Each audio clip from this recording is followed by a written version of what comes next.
हमने कल बात की कि मृदा विलयन से, मृदा में जो जल उपस्थित होता है उसे हमने नाम दिया मृदा विलयन। यस, मृदा विलयन से जल किस प्रकार मूल रोम द्वारा अवशोषित होता है और उसके पश्चात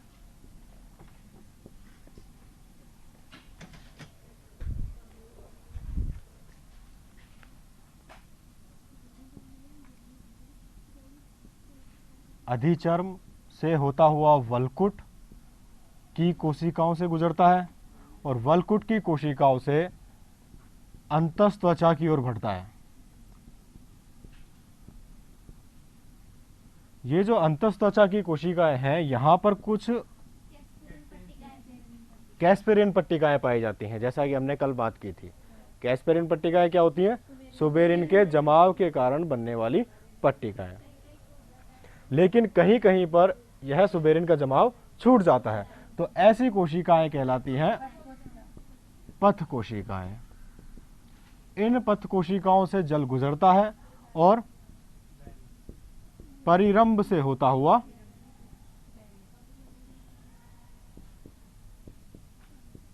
जाइलम तक पहुंच जाता है। अर्थात मृदा विलयन से जल अब पादप के जड़ के जाइलम तक पहुंच गया।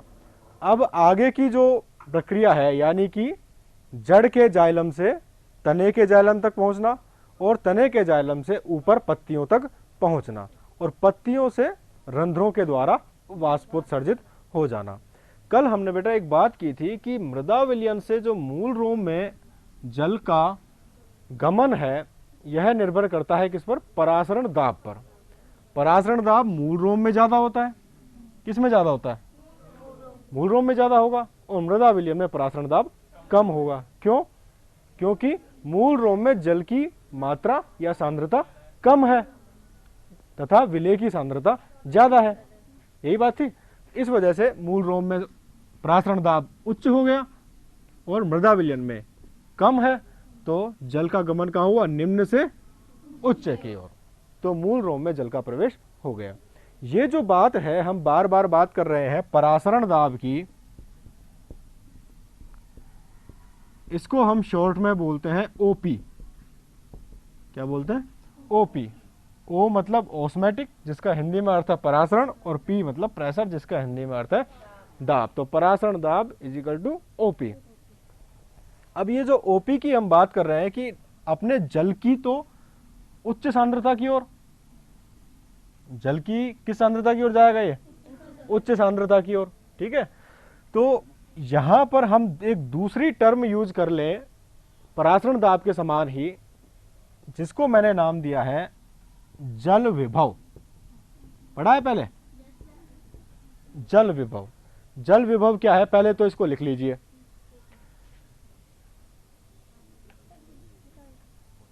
शुद्ध जल के अणुओं की स्वतंत्र ऊर्जा, शुद्ध जल के अणुओं की स्वतंत्र ऊर्जा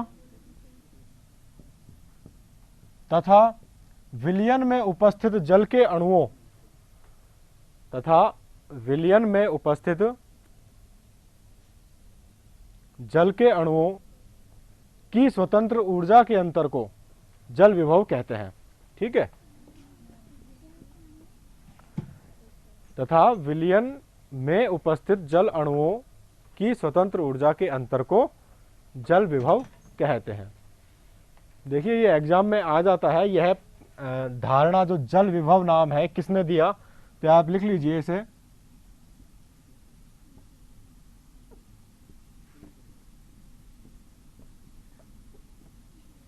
ये नाम दिए स्लेटियर व टेलर ने। किसने दिए? स्लेटियर व टेलर ने।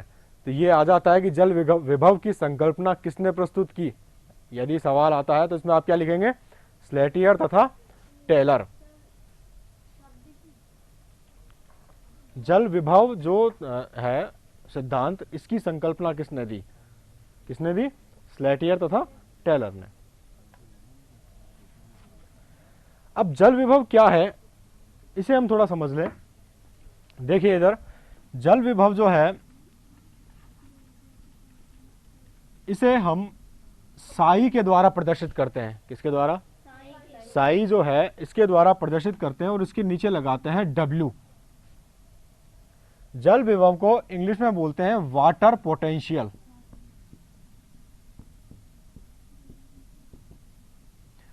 तो जो W है हमने यहां लगाया है साई के नीचे, यह किसको स्टैंड कर रहा है? वाटर को। तो साई W बराबर, साई W बराबर हो गया आपके वाटर पोटेंशियल। ठीक है, अब ये क्या होता है वाटर पोटेंशियल?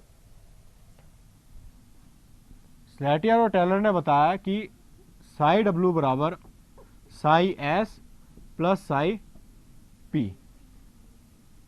अब ये क्या चीज है?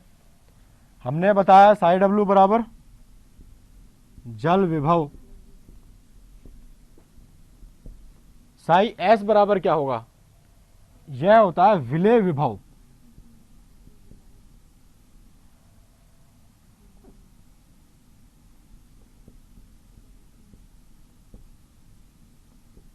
और साई P बराबर दाब विभव।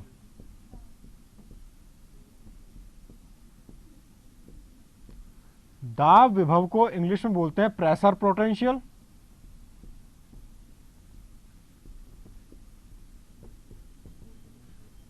और विलेय विभव को इंग्लिश में बोलते हैं सॉल्यूट पोटेंशियल।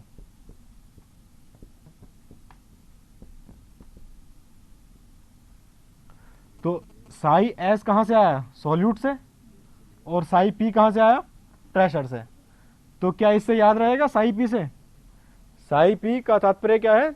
दाब विभव, और साई S का सॉल्यूट मतलब विलेय विभव।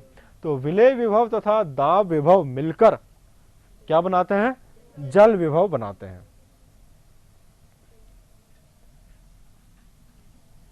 अब विलेय विभव और दाब विभव क्या है इसके बारे में हम बात कर लें अलग अलग से। सबसे पहले लेते हैं हम विलेय विभव।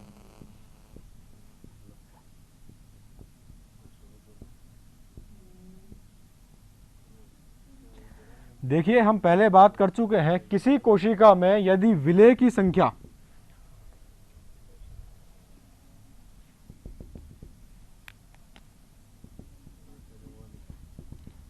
विलेय के अणुओं की संख्या ज्यादा है तो उसका परासरण दाब कैसा होगा? उच्च होगा। यही बात है, परासरण दाब कैसा होगा? उच्च होगा। और यदि किसी कोशिका में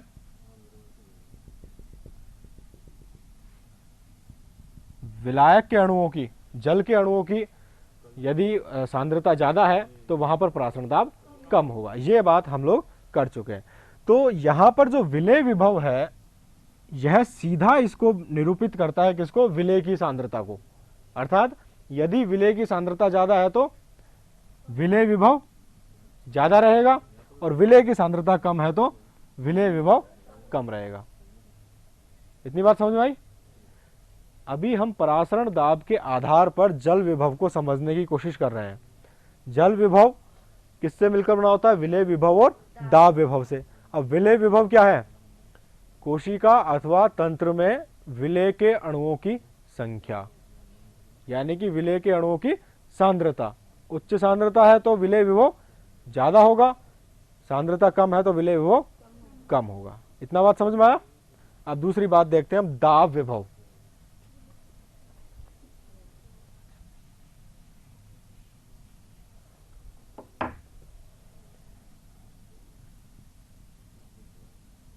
बेटा, दाब विभव क्या होता है? यह कोई कोशिका है, जैसे कि हम लोग पहले भी देख चुके हैं।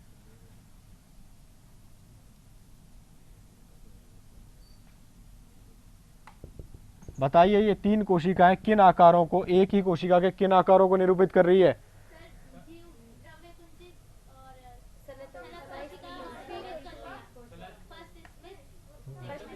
स्फीत कोशिका कौन सी है? पहली या दूसरी? पहली। और शलथ कोशिका? और जीव द्रव्य कुंचित कोशिका? थर्ड। तो 1 नंबर, 2 नंबर और 3 नंबर।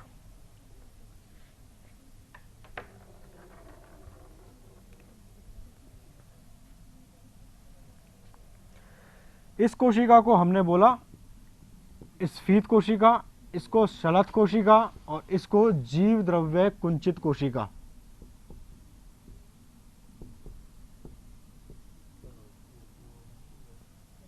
अब मुझे आप एक बात बताइए, कल हमने स्फीति दाब और भित्ति दाब भी पढ़े थे स्फीति दाब।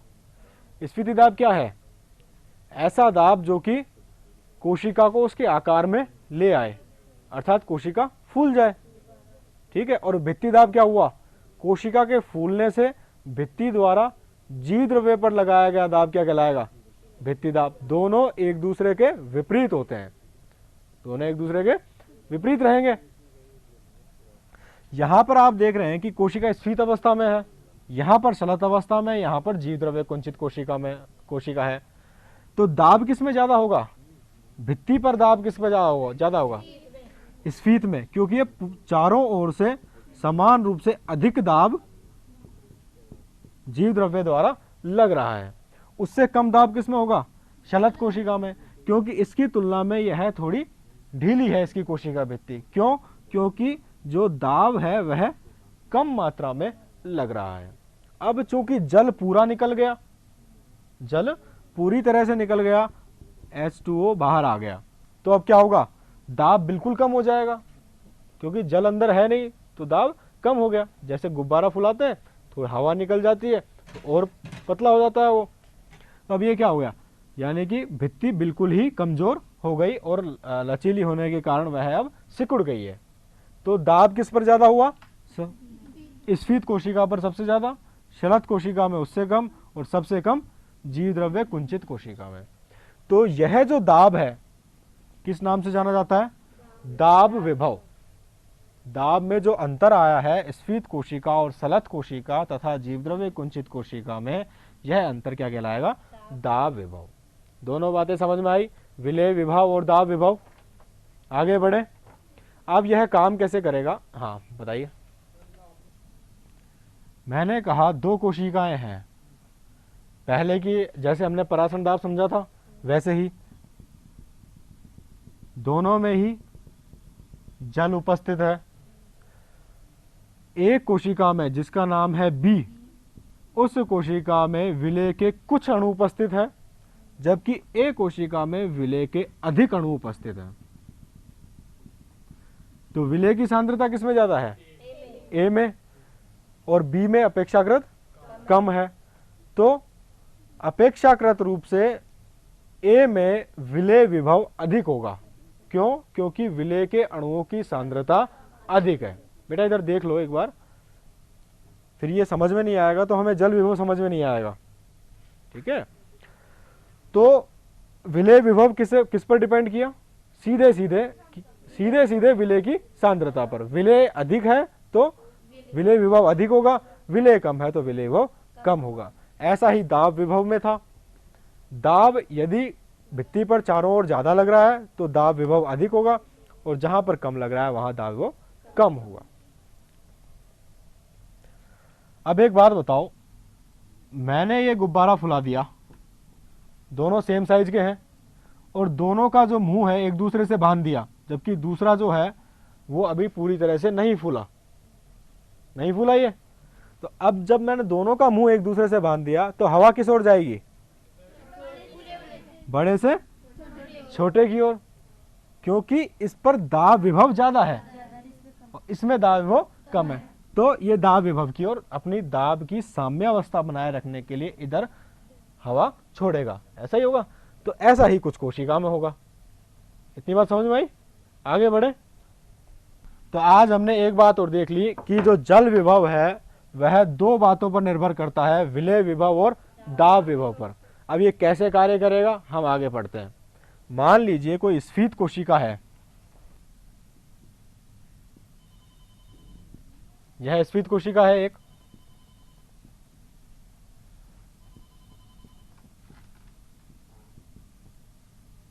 यह शलत कोशिका है,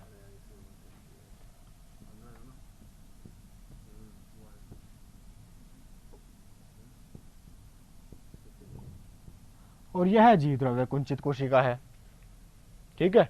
मान लीजिए इनमें सभी में 1-1 ग्राम विलेय उपस्थित है। कितना उपस्थित है? या फिर 10 अणु उपस्थित है विलेय के। इसमें भी 10 अणु उपस्थित है, इसमें भी 10 अणु उपस्थित है। तीनों में अंतर क्यों आया?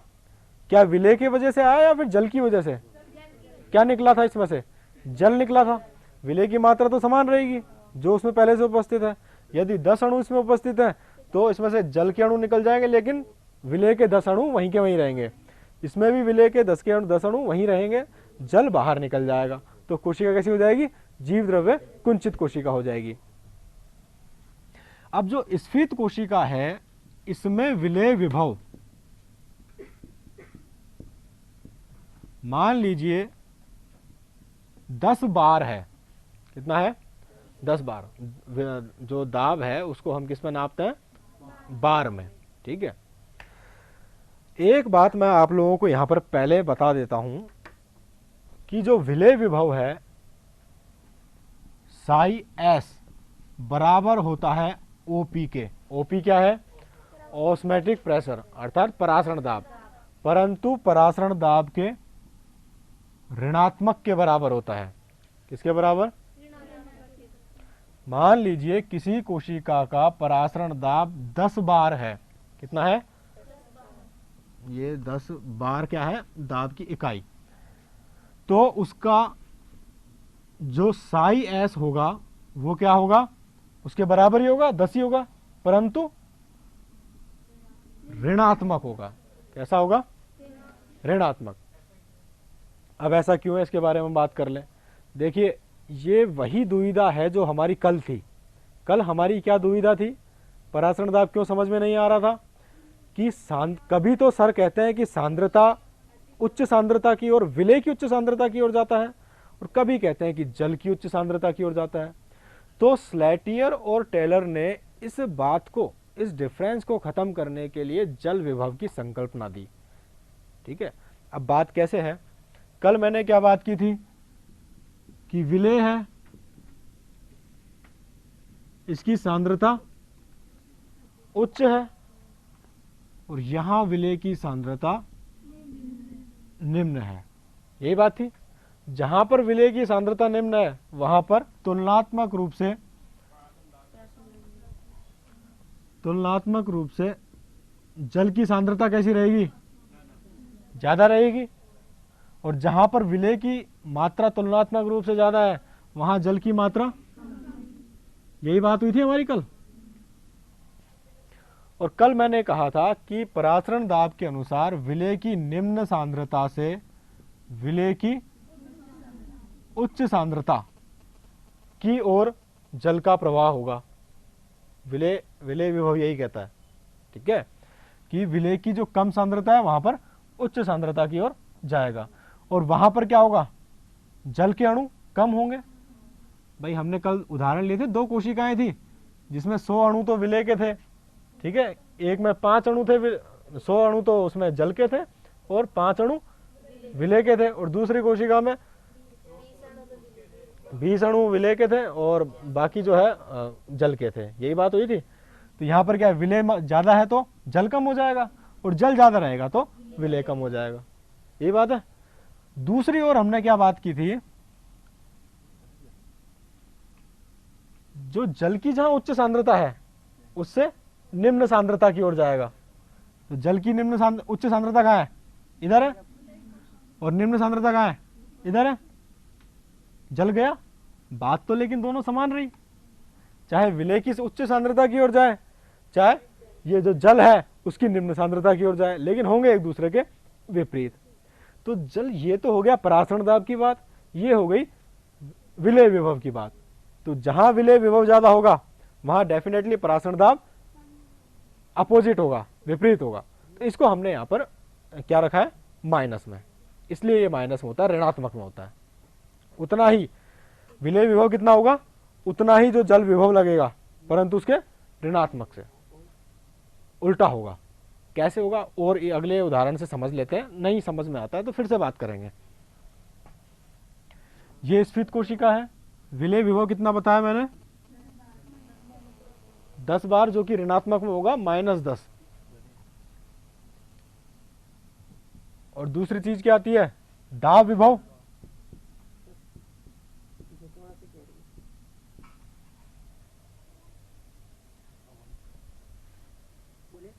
हाँ जी बोलिए, हाँ बेटा बोलिए। तो ये जल विभव एक बार दोबारा समझा दो। जल विभव को फिर से समझाते हैं एक बार। देखिए, जो जल विभव है, जल विभव की संकल्पना स्लेटियर और टेलर ने दी, और ये जो संकल्पना है परासरण दाब में जो अंतर आ रहा है, परासरण दाब और विलेय दाब दोनों में जो अंतर आ रहा है, इनको खत्म करने के लिए दी। यानी कि हम सिर्फ एक ही दाब के बारे में पढ़ें, वो दाब कौन सा होगा? जल विभव। हमें दोनों चीज नहीं पढ़नी पड़े। कौन कौन सी? विलेय दाब तथा परासरण दाब।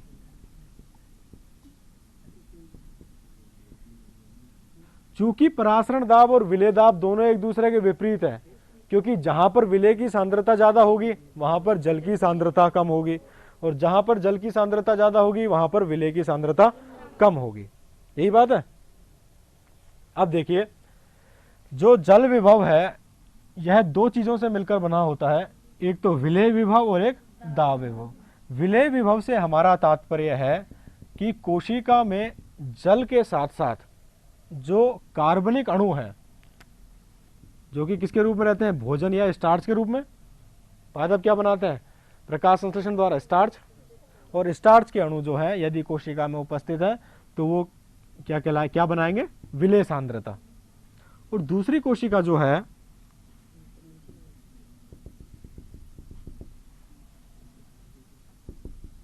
उसमें विलेय के अणु कम है तुलनात्मक रूप से। ये ए कोशिका है, यह बी कोशिका है। तो दोनों में विलेय की सांद्रता किसकी ज्यादा हुई? ए की।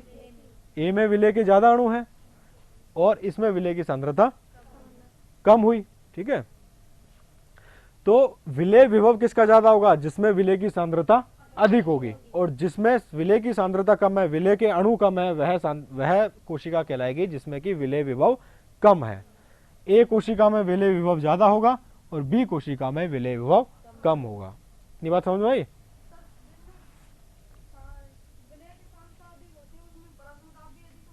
उसमें परासरण दाब भी अधिक होगा, विलेय दाब भी अधिक होगा। देखिए, यहां पर जो विलेय है, विलेय के अणु, और यहां पर जो विलेय के अणु है, दोनों में अंतर है। किसका? संख्या का। परंतु यह संख्या साम्यावस्था स्थापित कर रही है कोशिका के अंदर जल के अणुओं के द्वारा। इसके द्वारा बात वहीं आती है जल पर, बात घूम फिरकर जल पर ही आती है कि जल की यहां पर उच्च सांद्रता होगी और यहां पर जल की सांद्रता कम। वही कल वाली बात लेके चले तो इसमें जल के अणु हो गए कितने? मान लीजिए 100 अणु जल के हुए और 50 अणु इसमें विलेय के हो गए, जबकि यहां पर 10 अणु विलेय के हुए और 140 अणु जल के हो गए। तो विलेय के अणु किसमें ज्यादा है? एक कोशिका में। ठीक है, परंतु जल के अणु किसमें ज्यादा है? बी कोशिका में। प्रवाह किसका होगा? अर्धपारगम्य झिल्ली द्वारा क्या प्रवाहित हो सकता है, विलेय या जल? हमने जैसा कि पढ़ा कि जल जो होता है, जल के लिए अर्धपारगम्य झिल्ली होती है वह, तो विलायक के अणु तो जो है वो प्रवेशित हो सकते हैं। तो विलायक कौन है? जल है। तो जल के अणु जो है कहाँ ज्यादा है? बी कोशिका में। तो किसकी ओर जाएंगे? ए कोशिका की ओर। ठीक है, इतनी बात समझ में आई? परंतु यह विपरीत रूप से है। यहां पर तो परासरण दाब क्या हो गया? कम हो गया। नहीं, वो सॉरी, परासरण दाब कैसा हो गया? ज्यादा हो गया, और यहां पर परासरण दाब कम हो गया। तो अधिक की ओर यह परासरण दाब, यह जल का प्रवाह होगा। इतनी बात समझ में आई? अब देखिए दाब विभव। अब क्या होगा? यहां पर जल के और अणु अधिक आएंगे, जल के अणु आएंगे कहां से? बी कोशिका से। तो अब ये क्या होगा? थोड़ी सी और फूल जाएगी कोशिका। फूलेगी कि नहीं फूलेगी? भाई अंदर अगर जल का अंतर्ग्रहण किया जा रहा है तो कोशिका फूलेगी। तो भित्ति क्या हो जाएगी? चारों ओर से स्फीत हो जाएगी। तो यह चारों ओर से क्या लगाएगा? दाब लगाएगा जल। यह दाब क्या कहलाता है? दाब विभव। देखिए, विभव जहां भी उपयोग में आता है वह अंतर को निरूपित करता है। दाब किसी एक कोशिका का हो सकता है, परंतु दो कोशिका को यदि हम कंपेयर कर रहे हैं तो उनके बीच का अंतर क्या कहलाएगा? विभव, दाब विभव। विलेय जो है किसी एक कोशिका में कम या अधिक हो सकता है, परंतु यदि तुलनात्मक रूप से एक कोशिका से दूसरी कोशिका का हम तुलना करते हैं तो वह जो अंतर है विलेय का, वह क्या कहलाएगा? विलेय विभव। ठीक है। जल जैसे बी से ए में जाएगा, लेकिन वो माध्यम के द्वारा जा रहा है ना। कल मैं बात की, जैसे बीकर में दो कोशिकाएं रखी हुई हैं तो माध्यम के द्वारा जाएगा, पहले जल बाहर निकलेगा फिर यहां से अंदर जाएगा। ठीक है, तो दाब तो है ही, परासरण दाब के फलस्वरूप ही तो जा रहा है अंदर, जाते हुए दाब लगेगा। ये जो कोशिका है अब स्फीत हो गई, जल के द्वारा दाब लग रहा है, जिसकी वजह से वह क्या बना रही है? स्फीत हो गई है। अब लेकिन ये जो कोशिका भित्ति है दृढ़ है, यह जल के ज्यादा दबाव को सहन कर रही है। सहन कैसे करेगा दबाव को कोई? मान लीजिए यह बोर्ड मेरी ओर झुके जा रहा है, तो मैं इसको कैसे सहन करूंगा? मैं हाथ लगा लूंगा, मैं थोड़ा और दम लगाऊंगा ताकि ये पीछे हो जाए, यानी कि विपरीत दिशा में मैं इसमें दाब लगाऊंगा जिससे यह अपनी स्थिति में खड़ा रहे। ऐसा ही होगा। तो ये जो भित्ति है, कोशिका भित्ति, यह भी विपरीत दिशा में दाब लगाती है जिससे कि दोनों का दाब समान हो जाए और कोशिका अपनी आकृति में बनी रहे। ठीक है, तो स्फीति दाब बराबर भित्ति दाब। अब बात हम वही करते हैं जल विभव की। जल विभव क्या है? विलेय विभव और दाब विभव का जोड़। विलेय विभव क्या हुआ?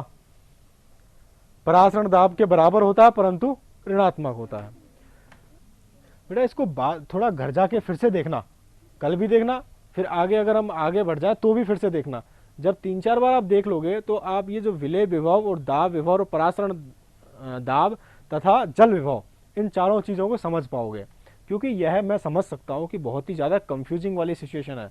जल विभव और परासरण दाब बहुत ही ज़्यादा कंफ्यूजन क्रिएट करती है, लेकिन इनको समझने की बात यह है कि आप सिर्फ एक बात पर देख, आज जो मैं स्थिति पढ़ा रहा हूँ आपको जल विभव की, इसके बाद स्थिति पूरी तरीके से क्लियर हो जाएगी। ठीक है, उसके बारे में अभी हम बात करेंगे कैसे होती है। इसमें हमें सिर्फ एक बात का ध्यान रखना है कि विलेय को हम भूल जाएं। किसको भूल जाएं? विलेय को। सिर्फ किस पर ध्यान दें? विलायक पर। विलायक कौन है? जल। जल की कमी कहाँ है, जल की अधिकता कहाँ है, इसके बारे में हम थोड़ा देखते हैं, फिर हमें चीज बिल्कुल क्लियर हो जाएगी। देखिए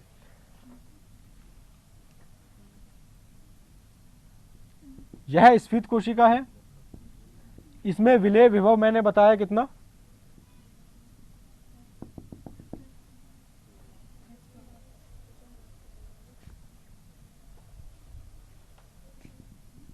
विलेय विभव मैंने बताया -10। ठीक है, विलेय विभव जो है -10 के रूप में, इसमें कितने अणु उपस्थित हैं? 5 अणु उपस्थित हैं, 10 अणु उपस्थित हैं, उतने ही शलथ में रहेंगे।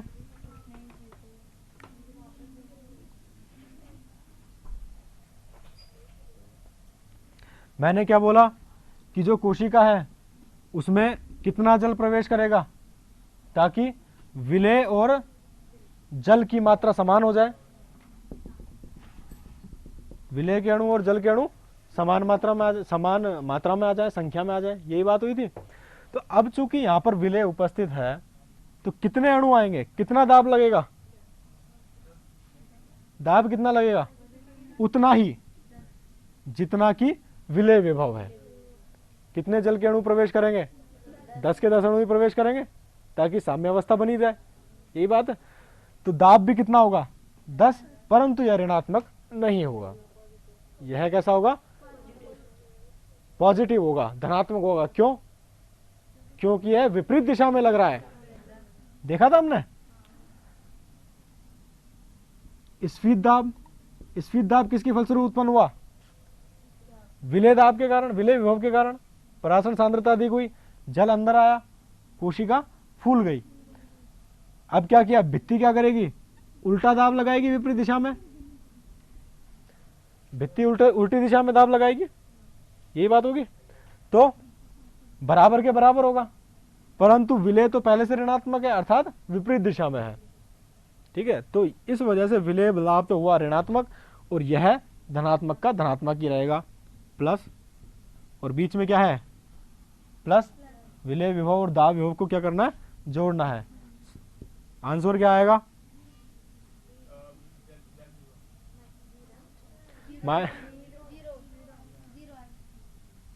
बताइए अब कितना आएगा, 0 आएगा ना, ठीक है। हाँ अब आप पूछिए क्या पूछ रहे थे, मैं एक बार इसके बारे में बात करेंगे, पहले ये कंप्लीट कर लें, वो थोड़ा थोड़ा डिफरेंट टॉपिक हो गया है ना, फिर बात करेंगे, याद दिलाना अभी, इसके ख़त्म होने के बाद याद दिलाना। तो बेटा बात क्या थी कि भित्ति दाब कितना लगेगा, जितना विलेय विभव होगा, परंतु उसके विपरीत होगा। विलेय विभव कैसा है, ऋणात्मक में, तो विपरीत कितना होगा, धनात्मक में, तो -10 और +10 बराबर 0। अच्छा अब शलत कोशिका की बात करते हैं। शलत कोशिका में क्या हुआ, जल क्या होगा, बाहर निकल जाएगा, परंतु विलेय के अणु कितने हैं, तो दाब उतना ही रहेगा, विलेय विभव कितना, -10। इसको जोड़ेंगे हम किससे, दाब विभव से, लेकिन जल तो बाहर निकल गया। अब क्या दाब उपस्थित है इसमें, दाब उपस्थित नहीं है, तो कितना हुआ दाब विभव, 0 ही हुआ। तो -10 और 0 जोड़े तो कितना आएगा,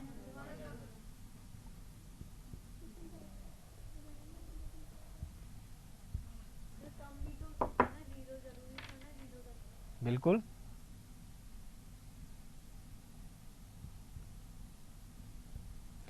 इन्होंने कहा कि कम भी तो हो सकता है दाब, जरूरी नहीं है कि 0 ही हो, यही बात है। तो नेक्स्ट में देखते हैं, जीव द्रव्य कुंचित कोशिका में क्या होगा, जो जल जीव द्रव्य में उपस्थित है, जीव द्रव्य का जो जल है वो सारा का सारा बाहर निकल जाएगा, जो फिर जीव द्रव्य क्या हो जाएगा, सिकुड़ कर एक जगह इकट्ठा हो जाएगा।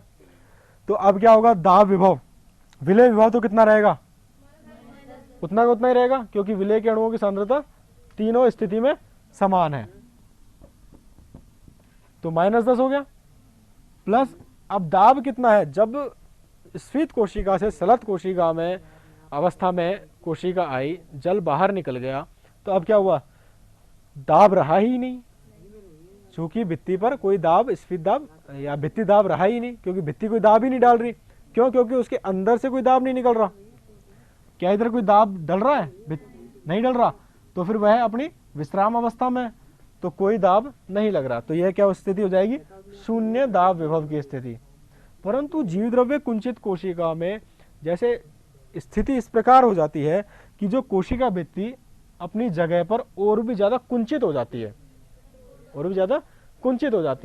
तो यहां पर क्या होगा, दाब विभव 0 से भी और कम हो जाएगा। 0 से कम क्या होता है, ऋणात्मक। मान लीजिए ऋणात्मक हुआ यह -2, -2 ही होगा, -2 हो गया, -1 हो गया, -3 हो गया, ठीक है। डिपेंड करता है कोशिका का आकार कितना है। कब एक सामान्य आकार की कोशिका है तो उसमें दाब विभव डेफिनेटली क्या होगा, कम हो जाएगा, ऋणात्मक हो जाएगा। तो अब क्या होगा, जल विभव कितना हो जाएगा, -10 प्लस -2 कितने हो जाएंगे, -12, यही बात है, -12। बेटा माइनस और माइनस प्लस, माइनस गुणा माइनस प्लस होता है, ठीक है।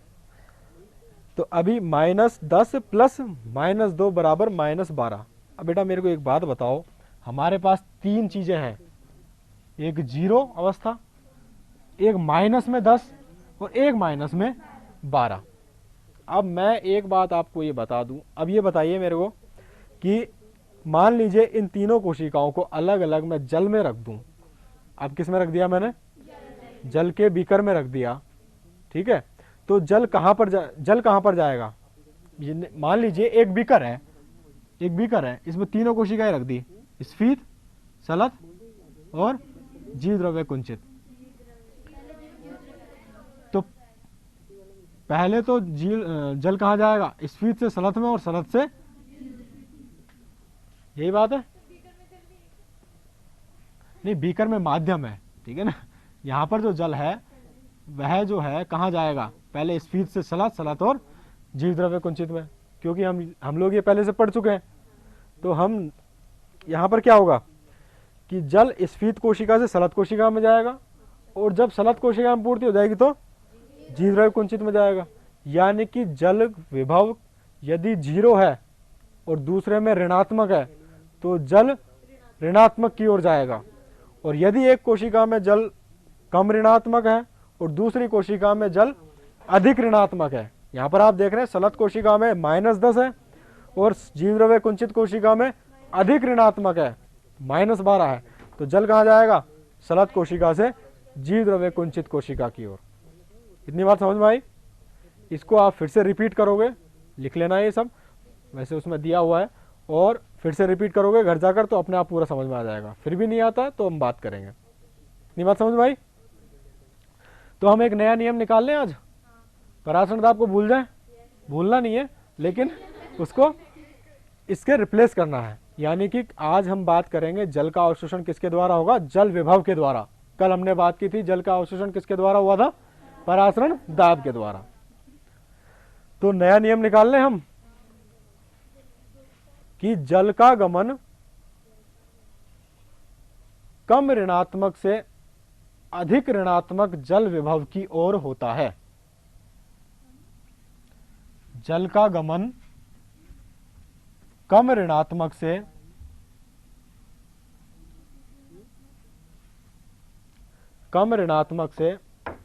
अधिक ऋणात्मक की ओर होता है।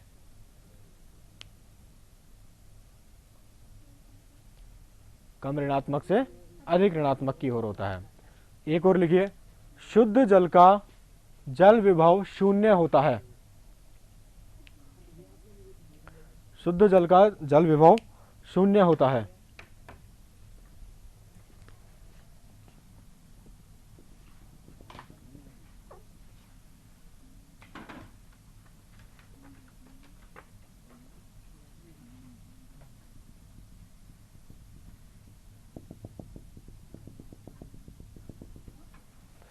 बेटा शुद्ध जल का कितना हुआ, 0, और यदि जल में विलेय डले हुए हैं तो क्या हो जाएगा, वह ऋणात्मक होता जाएगा, ऋणात्मकता बढ़ती जाएगी। यानी कि जल विभव कभी धनात्मक में उपस्थित नहीं होता।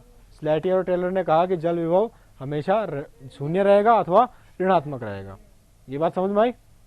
अब बात ये आती है, कल हमने बात की थी कि मूल रोम की जो कोशिका है उसमें जो विलयन है उसमें जल की मात्रा कम है, और बाहर मृदा में उपस्थित जल जो मृदा कण है उसमें जल की मात्रा अधिक है। यही बात है।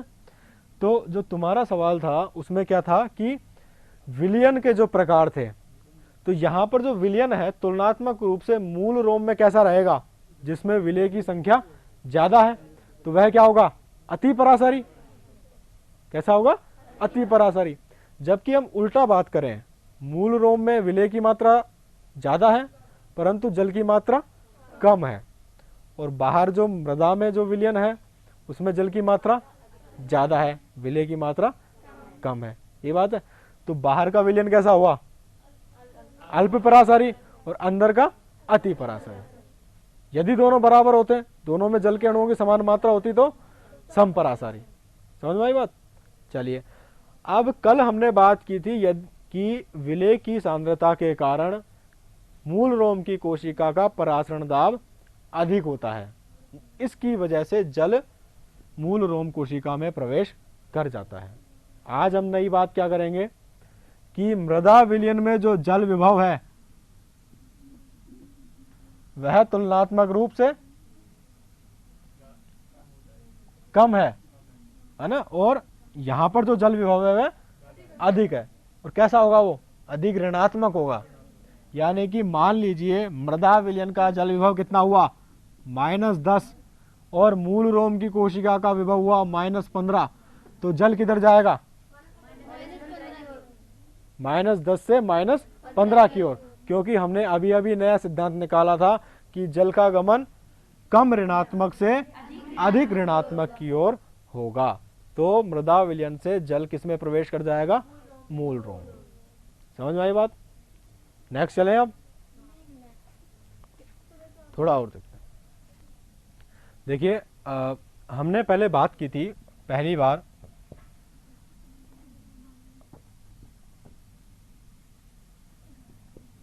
कि ये जड़ है, तना और पत्ती।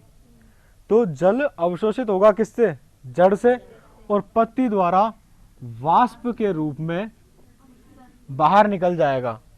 इस प्रक्रिया को हमने कहा था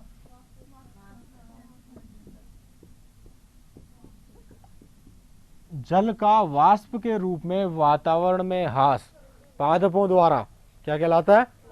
वाष्पोत्सर्जन। बेटा वाष्पोत्सर्जन के लिए पत्ती के ऊतकों में बाहर की ओर एक विशिष्ट संरचना पाई जाती है, वह छिद्र नुमा होता है और इसे हम कहते हैं रंध्र। स्लाइड में देखेंगे हम इधर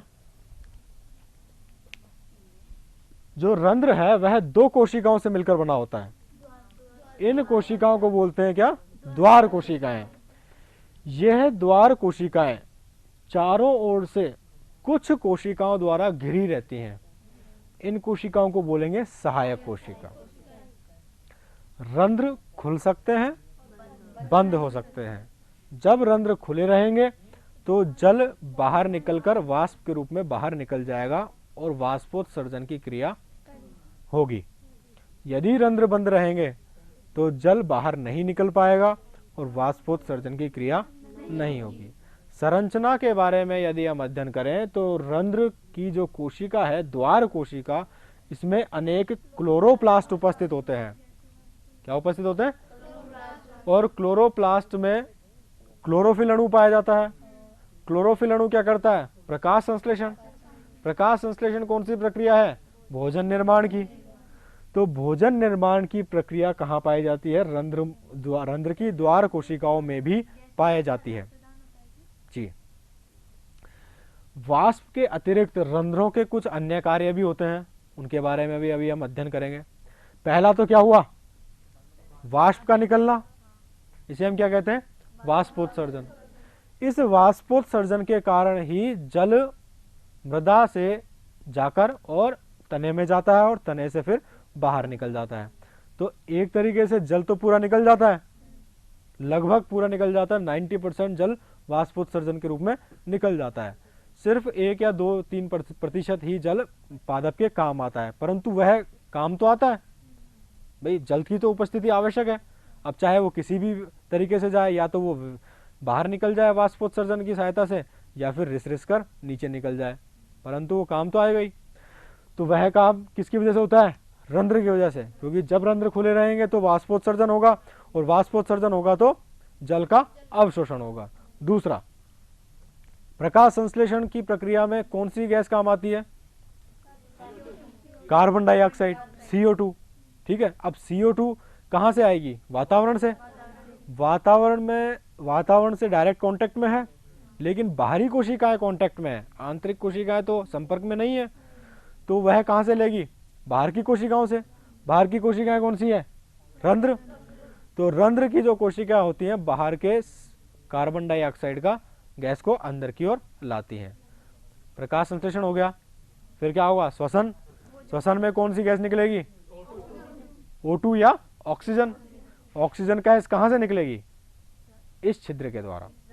तो कहने का मतलब ये हुआ कि कार्बन डाइऑक्साइड तथा ऑक्सीजन गैस का विनिमय वातावरण से किसके द्वारा होता है?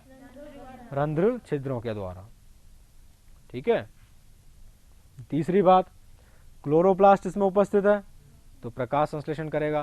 प्रकाश संश्लेषण करेगा तो क्या होगा? भोजन का निर्माण होगा। अब ये खुलते और बंद किस मैकेनिज्म की किस प्रक्रिया की सहायता से होते हैं, वो हम देख लेते हैं थोड़ा सा। बेटा हम ये तो जानते ही हैं कि परासरण दाब उच्च होगा किस स्थिति में? जबकि विलेय की सांद्रता ज्यादा होगी, यानी कि स्टार्च की सांद्रता अधिक होगी। तो यहाँ देखें, मान लीजिए ये जो क्लोरोप्लास्ट है अभी प्रकाश संश्लेषण कर रहा है, दिन का वक्त है, दिन के वक्त में प्रकाश संश्लेषण होगा क्योंकि प्रकाश की उपस्थिति आवश्यक होती है। प्रकाश उपस्थित है तो प्रकाश संश्लेषण होगा। प्रकाश संश्लेषण के फलस्वरूप इन कोशिकाओं में अब क्या बनेगा? स्टार्च बनेगा। स्टार्च की मात्रा ज्यादा हो जाएगी ना। तो स्टार्च की मात्रा अधिक होने पर क्या बढ़ जाएगा, विलेय की सांद्रता बढ़ जाएगी। विलेय की सांद्रता बढ़ जाएगी तो परासरण दाब बढ़ जाएगा। परासरण दाब कैसा हो गया, उच्च हो गया। तो उच्च परासरण दाब वाली कोशिका क्या करती है, जल को ग्रहण करती है, जल को ग्रहण करेगी। तो ये द्वार कोशिकाएं अब क्या करेंगी, जल को ग्रहण करेंगी। जल ग्रहण करने के कारण ये कैसी हो जाती है, फूल जाती है, स्फीत हो जाती है। स्फीत अवस्था के कारण ये बीच, ये बाहर की जो भित्ति है इनकी, ये खिंच जाती है। बाहर की भित्ति कैसी हो जाएगी, खिंच जाएगी। तो खिंचने की वजह से क्या होगा, बीच में छिद्र खुल जाएगा, बीच में छिद्र खुल जाएगा। तो यह अवस्था कहलाती है खुले हुए रंध्र की संरचना। कैसे खुला रंध्र, प्रकाश संश्लेषण प्रक्रिया के कारण स्टार्च का निर्माण हुआ और स्टार्च के निर्माण के फलस्वरूप विलेय की सांद्रता ज्यादा हुई। विलेय की सांद्रता ज्यादा हुई तो परासरण दाब ज्यादा हुआ और जल कहाँ गमन करता है, उच्च परासरण दाब की ओर। तो जल कोशिकाओं में आ गया तो कोशिका फूल गई। फूलने की वजह से बीच में छिद्र उत्पन्न हो गया और वह छिद्र खुल गया। दूसरी, अब क्या हुआ, दूसरी अवस्था, ये दिन के वक्त की बात थी। अब रात के वक्त में क्या हुआ, क्या प्रकाश संश्लेषण होगा, क्यों, क्यों नहीं होगा, क्योंकि प्रकाश उपस्थित नहीं है। तो अब किसकी मात्रा ज्यादा हो जाएगी, श्वसन की। श्वसन क्या है, जो भोजन या कार्बोहाइड्रेट दिन के वक्त बनाया गया है वह भोजन या कार्बोहाइड्रेट अब उपयोग में आएगा। उपयोग में आएगा तो एटीपी निकलेगी और क्या निकलेगी, कार्बन डाइऑक्साइड निकलेगी, है ना। तो एटीपी उसके काम आएगी पादप के, अपनी उपापचय क्रियाओं के लिए। देखिए आपकी इस बात का जवाब अभी मैं देता हूं, पहले ये रंध्र को बंद और कर देते हैं हम लोग, ठीक है। तो हम लोग ये समझ गए कि जब दिन के वक्त स्टार्च बना तो उच्च सांद्रता के कारण जल आ गया, रंध्र की जो है द्वार कोशिकाएं ये फूल गई, स्फीत हो गई और रंध्र खुल गया। अब रात्रि के समय क्या होगा, प्रकाश संश्लेषण तो हो नहीं रहा, श्वसन दिन में भी चलता है और रात में भी चलता है, लगातार चलेगा, परंतु रात के समय स्टार्च नहीं बनेगा। तो बना हुआ जो स्टार्च है वह निरंतर काम में आएगा। तो स्टार्च की मात्रा क्या हो जाएगी, कम हो जाएगी। तो निरंतर कम होने की वजह से अब क्या होगा, जो कोशिकाएं हैं वह जल भी उपयोग में आ रहा है, तो कोशिका कैसी हो जाएंगी, शलत हो जाएंगी। कैसी हो जाएंगी, शलत। तो शलत होने की वजह से अब क्या हो जाएगा, जो खिंचाव है कोशिकाओं भित्ति में वह खिंचाव खत्म हो जाएगा और कोशिकाएं फिर से अपनी सामान्य अवस्था में आ जाएंगी। तो वास्तव में रंध्र की सामान्य अवस्था कौन सी है, बंद रंध्र की। अभी ये रात का वक्त है, बंद है, सुबह हुई फिर प्रकाश संश्लेषण होगा, स्टार्च बनेगा। एक मिनट बात करते हैं। सुबह हुई फिर प्रकाश संश्लेषण होगा, ठीक है, और फिर से इसमें जल प्रवेश करेगा, फिर से वह रंध्र खुल जाएगा। अब इन्होंने एक बात की थी कि क्या पूछा था आपने, रात को O2 गैस क्यों नहीं निकलती। बेटा जो कार्ब, इधर देखिए आप बोर्ड पर देखेंगे थोड़ा,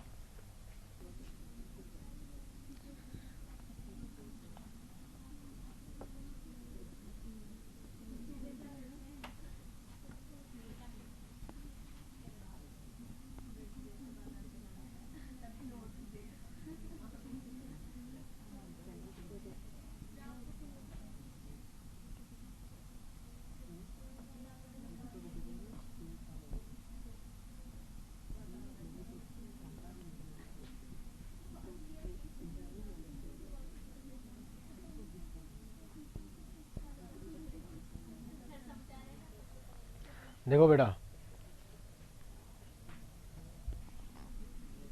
प्रकाश संश्लेषण और श्वसन दोनों ही एक दूसरे के विपरीत प्रक्रियाएं हैं। एक तरफ तो ये C6H12O6 क्या है, ग्लूकोज, जिसे हम कार्बोहाइड्रेट कहते हैं, यह भोजन है। वातावरण में उपस्थित प्रकाश, कार्बन डाइऑक्साइड और जो अवशोषित हुआ जल है, ठीक है, ये तीनों चारों मिलकर, और क्लोरोफिल की उपस्थिति में, किसकी ऊपर, पर्णहरित की उपस्थिति में, पर्णहरित की उपस्थिति में ये कार्बोहाइड्रेट बना लेंगे। अब ये कार्बोहाइड्रेट बन गया, अब इसको क्या करना है, उपयोग में लाना है। भाई हम भोजन ग्रहण करते हैं किस लिए, ताकि हम ऊर्जा प्राप्त कर सकें और उस ऊर्जा को अपनी जैव रासायनिक क्रियाओं में लगा सकें।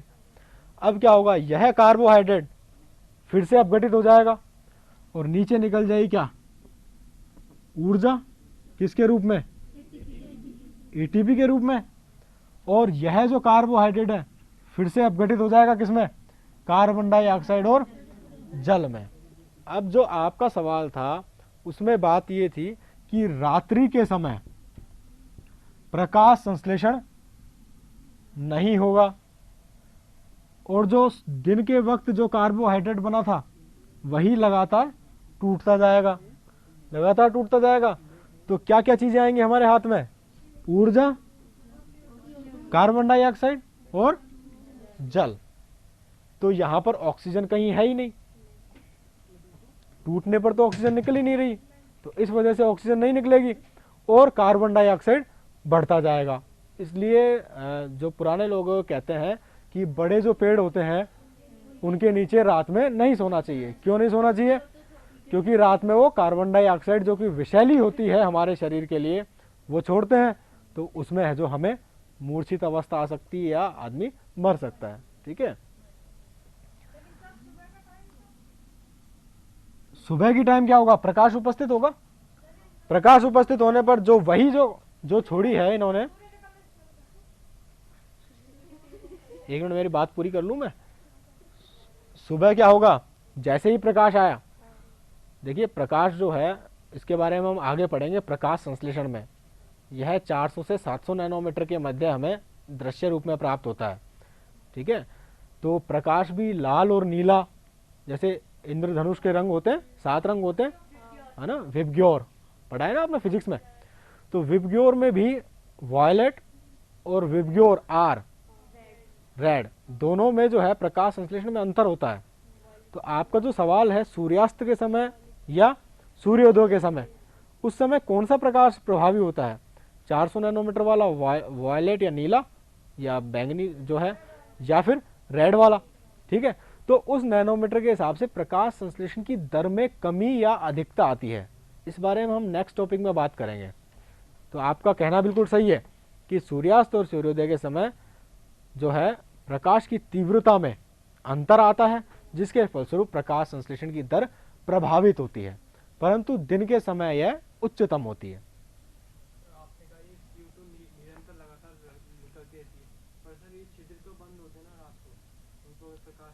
हाँ, आपका जो एक सवाल था कि रात्रि में छिद्र सभी बंद होते हैं क्या, है ना। हाँ, आप बात करते हैं हम, देखिए बैठिए। रात को सर गांव वाले तो सर सोते हैं पेड़ के नीचे, बोलते हैं ठंडी ठंडी हवा आती है, फिर उनको कुछ क्यों नहीं होता। देखिए जो पेड़ है, पेड़ की ऊंचाई ज्यादा है, ठीक है, और दूसरा जो उसका घनत्व है जिसको हम कहते हैं कैनोपी। कैनोपी का मतलब है जो छाया आ रही है, जिस क्षेत्रफल को उसकी छाया ने घेरा हुआ है, वह कैनोपी कम होती है। जैसे कि बरगद के पेड़ होते हैं, उनकी कैनोपी ज्यादा होती है। ठीक है, तो उनसे पत्तियां जो होती है उनका क्षेत्रफल ज्यादा होता है। ठीक है, तो वो ज्यादा CO2 निकालेंगी। एक में तो पत्ती है छोटी, एक में है पत्ती बड़ी, तो रंध्र किस में ज्यादा होंगे, जिसका क्षेत्रफल ज्यादा होगा, तो उसमें से गैसों का आदान प्रदान भी ज्यादा होगा। ठीक है, तो इस वजह से नीम के नीचे सोते हैं सर। हाँ, नीम की पत्तियां छोटी होती है ना, इसलिए। सर अगर पेड़ में बड़ी लाइट लगी हो तो लाइट से जो प्रकाश है वो उससे प्रकाश संश्लेषण करेगा। कृत्रिम प्रकाश से भी प्रकाश संश्लेषण होता है, कृत्रिम प्रकाश से भी प्रकाश संश्लेषण होता है। जरूरी नहीं है कि सूर्य का प्रकाश ही हो, किसी भी प्रकार का प्रकाश यदि वह दृश्य स्पेक्ट्रम में है 400 से 700 नैनोमीटर के मध्य, यदि दृश्य प्रकार का स्पेक्ट्रम है, जैसे हम यहाँ स्टूडियो में बैठे हैं तो यहाँ पर जो ट्यूबलाइट्स की जो लाइट है, जो प्रकाश आ रहा है, इस अवस्था में भी प्रकाश संश्लेषण पादप करता है, यानी कि रात में भी कर सकता है यदि उनको प्रकाश उपलब्ध हो तो। जब प्रयोग किए जाते हैं लैबोरेटरी में, प्रयोगशालाओं में, तो वहां पर कृत्रिम प्रकाश की सहायता से ही प्रयोग किए जाते हैं अधिकतर। ठीक है, अब जो आपका दूसरा सवाल था, क्या था कि रंध्र जो है रात्रि में क्या पूर्णतः बंद होते हैं। बेटा रंध्र कभी पूर्णतः बंद नहीं होते हैं। मैंने बात की कि एक अवस्था तो यह है कि रंध्र पूरी तरीके से खुला हुआ है, ये दोनों मिले हुए रहेंगे।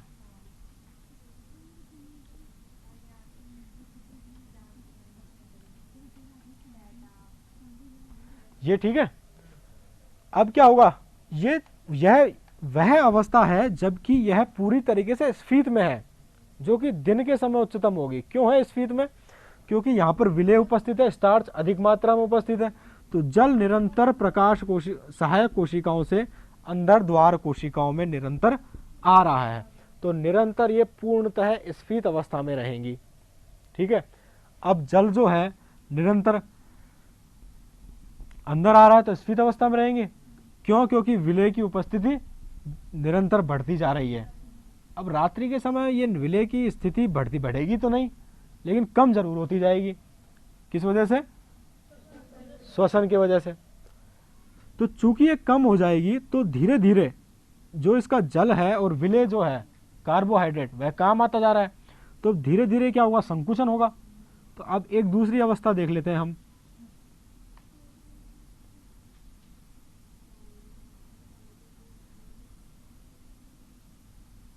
यहां छिद्र कुछ कम खुला हुआ है, ठीक है, और यहां पर छिद्र जो है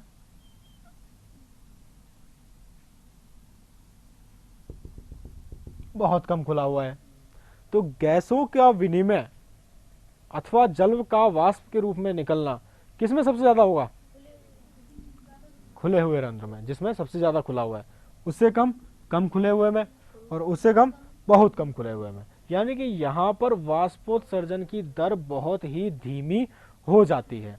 अब इसका प्रभाव क्या होता है हम अभी आगे पढ़ेंगे।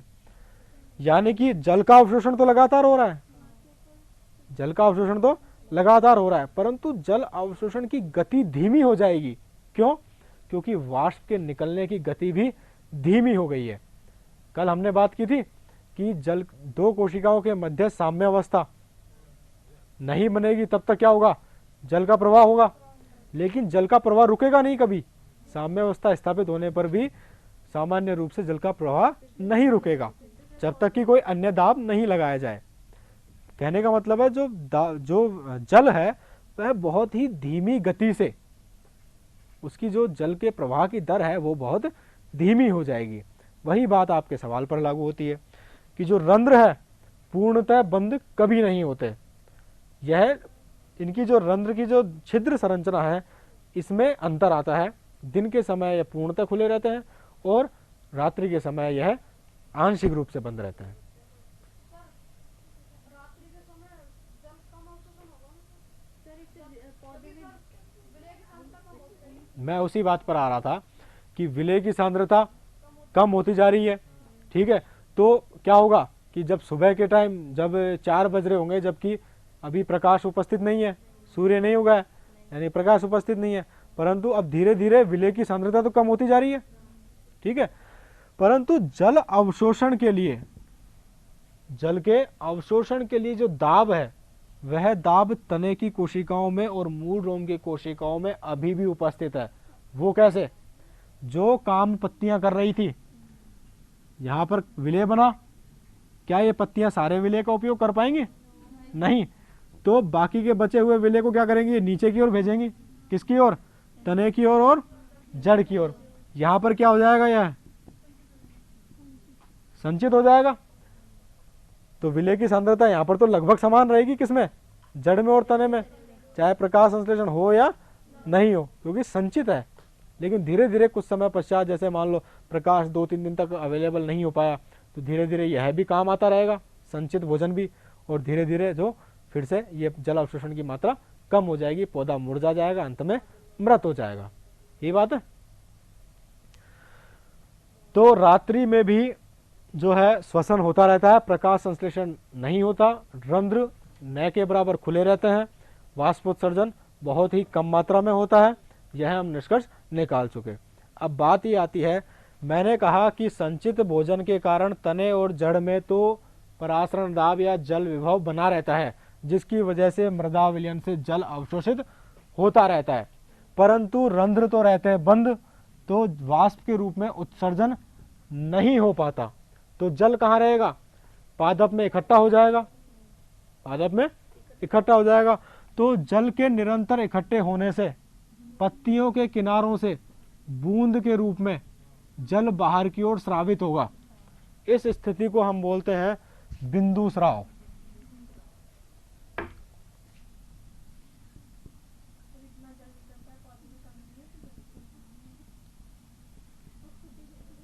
बिंदु स्राव किस स्थिति में होगा? जबकि जल अवशोषण लगातार हो रहा है परंतु जल का ह्रास नहीं हो रहा। जल का ह्रास किस रूप में होता है? वाष्पोत्सर्जन के रूप में। रात्रि के समय जल का ह्रास हो रहा है? नहीं हो रहा। हो रहा है तो बहुत कम हो रहा है, ठीक है, परंतु जल अवशोषण की दर क्या है? ज्यादा। तो जल अब किसके रूप में निकलेगा? बिंदु के रूप में। Next slide please, previous slide, previous slide. बेटा इसको कंप्लीट कर ले बस, है ना। ये देखिए, ये देखा है आपने घासों में? सुबह के वक्त जब सुबह के वक्त क्या होता है कि हम घास पर ये छोटी छोटी बूंदें देखते हैं। यह है जो बूंदें हैं, यह लवणीय जल की होती हैं। किसकी होती है? लवणीय जल। यह लवणीय जल बाहर कैसे निकल आया? किस संरचना के द्वारा? रंध्र के द्वारा निकला है? नहीं। क्यों? क्योंकि रंध्र तो बंद थे। रंध्र तो पूर्णतः बंद नहीं थे परंतु वह बंद थे, अर्थात उनमें से जल का ह्रास इतना नहीं हो सकता। जब बूंद के रूप में जल निकल रहा है वह ह्रास नहीं हो सकता। तो बेटा ये जो जल है किसकी वजह से निकला? क्योंकि जल अवशोषण तो ज्यादा है परंतु वाष्पोत्सर्जन नहीं हो रहा, तो जल का दबाव बढ़ गया तो वह बूंद के रूप में निकल गया। यह बूंद के रूप में जो जल का निकलना है यह भी एक दूसरे प्रकार के तंत्र द्वारा होता है। इस तंत्र को बोलते हैं हम जल रंध्र। यह सामान्य रंध्र की अपेक्षा अलग होता है, विभिन्न होता है। इसे हम क्या कहेंगे? तो बिंदु स्राव किसके द्वारा होगा? जल रंध्र के द्वारा। देखिए बोर्ड पर देखते हैं।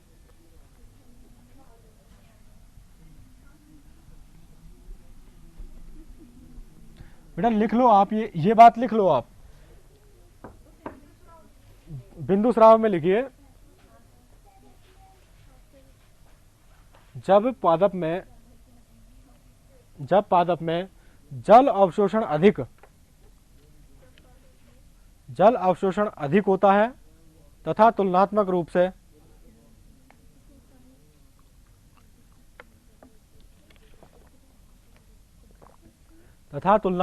से वाष्पोत्सर्जन कम होता है,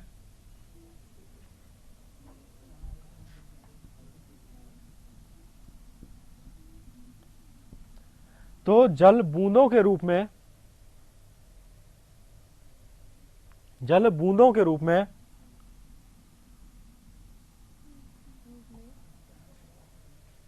रंध्र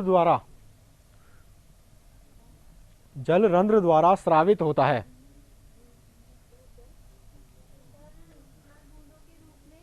जल रंध्र द्वारा स्रावित होता है, इसे बिंदु स्राव कहते हैं। ठीक है, अब देखिए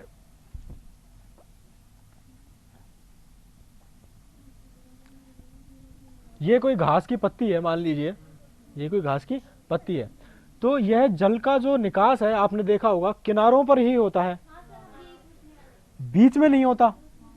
जल का निकास कहाँ होता है? किनारों पर।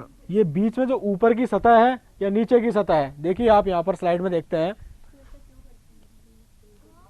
उसी में इसी स्लाइड में हम देखेंगे कि जो जल है किनारों पर पाया जा रहा है, घास की किनारों पर, जबकि बीच की जो परत है यानी कि ऊपरी या निचली सतह, वहां पर यह जल उपस्थित नहीं है। तो बूंदे कहाँ पाई जा रही? किनारे पर। तो किनारों पर ही क्या जलरंध्र ज्यादा होते हैं? इस बात से निष्कर्ष निकलता है कि पत्तियों के किनारों पर जलरंध्र पाए जाते हैं और यह जलरंध्र एक विशेष ऊतक द्वारा परिबद्ध होते हैं। यह लिखना पड़ेगा आपको। जलरंध्र एक विशिष्ट ऊतक जिसे एपीथेम कहते हैं, एक विशिष्ट ऊतक जिसे एपीथेम कहते हैं, एपीथेम कहते हैं।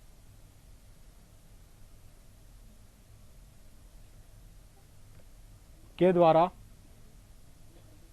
स्रावित होता है। तो मैं क्या कहना चाह रहा हूं यहां पर, मान लीजिए ये कोई जलरंध्र है,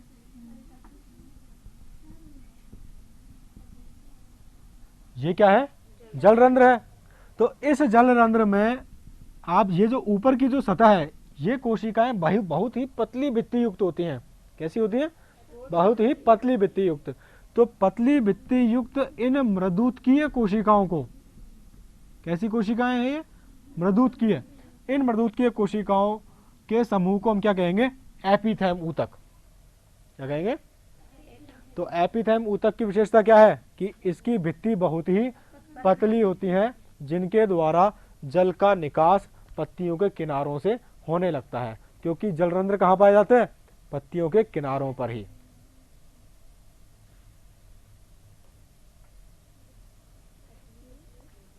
पत्तियों के किनारों पर ही जलरंध्र पाए जाते हैं। एक बात और लिख लीजिए कि जो बिंदु स्राव है, देखो एक मेरी बात सुन लो एक मिनट इधर, कि जो बिंदु स्राव है, हमने लिखा कि एक परिस्थिति में होता है, कौन सी परिस्थिति, जबकि वाष्पोत्सर्जन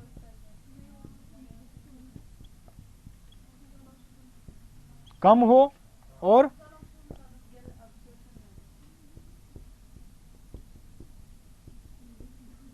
जल अवशोषण अधिक हो। तो क्या होगा भाई, जल जो है मूल में इकट्ठा होता रहेगा, क्योंकि ऊपर जो है जाइलम से होता हुआ पत्तियों तक जो जल को निकलना है वह तो जा नहीं पा रहा। क्यों, क्योंकि पत्तियों के द्वारा वाष्पोत्सर्जन नहीं हो रहा। पत्तियों के द्वारा वाष्पोत्सर्जन नहीं हो रहा तो जल का खिंचाव नहीं बन रहा। तो जल जो है वह जड़, जो जड़ का है नीचे का सिरा तने का, वहां से ऊपर की ओर नहीं बढ़ रहा है, नहीं बढ़ेगा, परंतु मूल जो है लगातार जल को अवशोषित करती जा रही है। अब क्या होगा, मूल में जल की मात्रा बढ़ जाएगी, और मूल में क्या है, भोजन संचित रूप में भी है, हमने बात की थी अभी। तो वो लगातार भोजन जल का अवशोषण करती रहेगी। तो यह जो जल का अवशोषण लगातार मूल कर रही है, इसकी वजह से एक दाब उत्पन्न होता है। इस दाब को हम कहते हैं मूल दाब। क्या कहेंगे इसे, मूल दाब। मान लीजिए यह कोई जड़ है,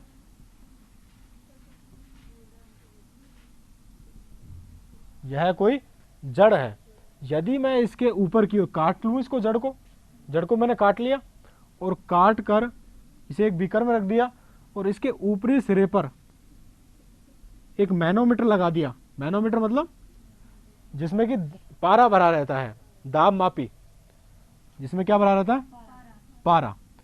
मान लीजिए इसका पारे का स्तर यहां तक था, पारे का स्तर कहां है, यहां तक। थोड़ी देर बाद मैं क्या देखता हूं लगाने के पश्चात कि पारे का स्तर ऊपर आ जाता है। पारे का स्तर कैसा, कहां आ जाता है, ऊपर आ जाता है। तो यह जो अंतर है, पारे के स्तर में जो अंतर आ रहा है, यह स्तर में अंतर क्या कहलाएगा, मूल दाब। आपने कहा मूल दाब को फिर से मैं समझा देता हूं। देखिए, बिंदु स्राव क्या घटना है, बिंदु स्राव एक ऐसी घटना है जिसके वह तब संपन्न होती है जबकि जल का लगातार अवशोषण हो रहा है, परंतु वाष्पोत्सर्जन के कारण जल का वाष्प के रूप में ह्रास नहीं हो रहा। तो क्या होगा, जल की मात्रा बढ़ जाएगी मूल में। तो जल की मात्रा बढ़ जाएगी तो क्या होगा, बिंदु स्राव के रूप में जल बाहर की ओर निकलेगा। और ऐसा अधिकतर रात्रि के समय होता है, क्योंकि वाष्पोत्सर्जन ना के बराबर होता है।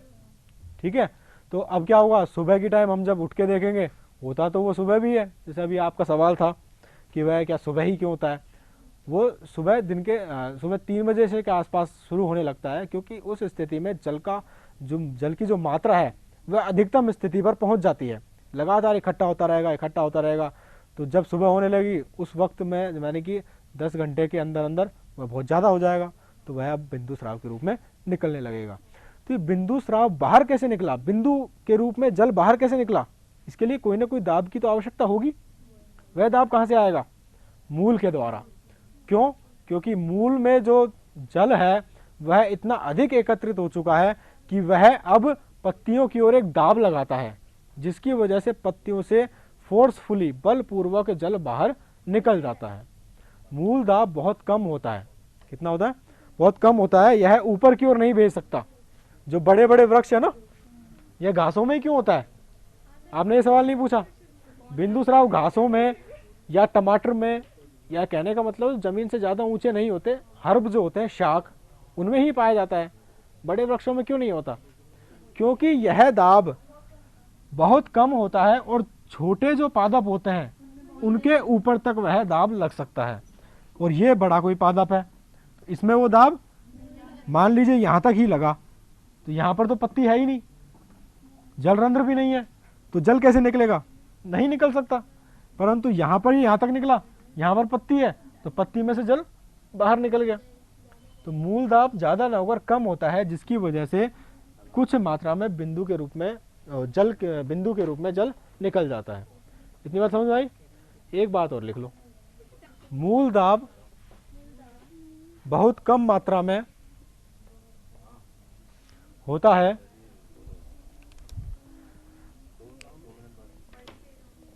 बहुत कम मात्रा में होता है, जिसके कारण यह शाखों में जिसके कारण यह शाख पादप जैसे कि घास टमाटर आदि में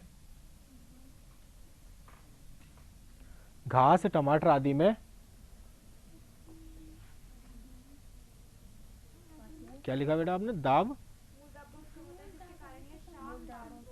शाक पादपों जैसे घासों व टमाटर इत्यादि से जल का बूंद के रूप में श्रावण करता है। जल का बूंद के रूप में श्रावण, किसके रूप में श्रावण करता है, मूल दाब शब्द प्रीस्टले ने दिया। किसने दिया, प्रीस्टले। यह मूल दाब किसने दिया, प्रीस्टले ने। एग्जाम में आता है ज्यादातर, आपके जो एग्जाम में उसके पॉइंट ऑफ व्यू से प्रीस्टले, ये एक साइंटिस्ट थे जिन्होंने मूल दाब की खोज की और उन्होंने इसके नाम उसके मूल दाब को बताया।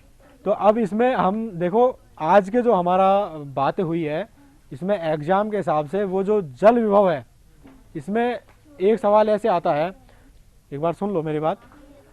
उसमें एक सवाल ऐसे आएगा, मान लीजिए जीव द्रव्य कुंचित कोशिका में जल विभव का मान -16 है और किसी अन्य कोशिका में जल विभव का मान -8 है, तो जल का प्रवाह किस ओर होगा, कम ऋणात्मक से अधिक ऋणात्मक की ओर। कम ऋणात्मक क्या है, -8, अधिक ऋणात्मक क्या है, -16। यदि मान लीजिए दाब विभव 0 है तो जल विभव किसके बराबर होगा, दाब विभव 0 है तो जल विभव किसके बराबर होगा, विलय विभव के बराबर। ठीक है, क्योंकि जल विभव बराबर विलय विभव प्लस दाब विभव। ठीक है, और जल विभव कैसे होता है, कभी धनात्मक हो सकता है क्या, तो यदि कहीं आता है धनात्मक चिन्ह तो उसमें हम उसको मना कर, मतलब उसको क्रॉस कर देंगे। ठीक है, तो जल विभव हमेशा कहाँ चलेगा, 0 से ऋणात्मक की ओर और ऋणात्मक से अधिक ऋणात्मक की ओर। बिंदु स्राव कौन से दाब के द्वारा होता है, मूल दाब कब उत्पन्न होता है, जबकि जल अवशोषण की दर अधिक हो तथा वाष्पोत्सर्जन की दर कम हो। रंध्र कब खुलेंगे, जबकि उसमें भोजन की मात्रा अधिक होगी और भोजन की मात्रा कम होने पर रंध्र बंद हो जाएंगे, शरद कोशिका में शरद अवस्था में आ जाएंगे। ठीक है बेटा, आगे बात समझ में। जल विभव को फिर से पढ़ के आना, नहीं आता है समझ में, कल डिस्कस करेंगे।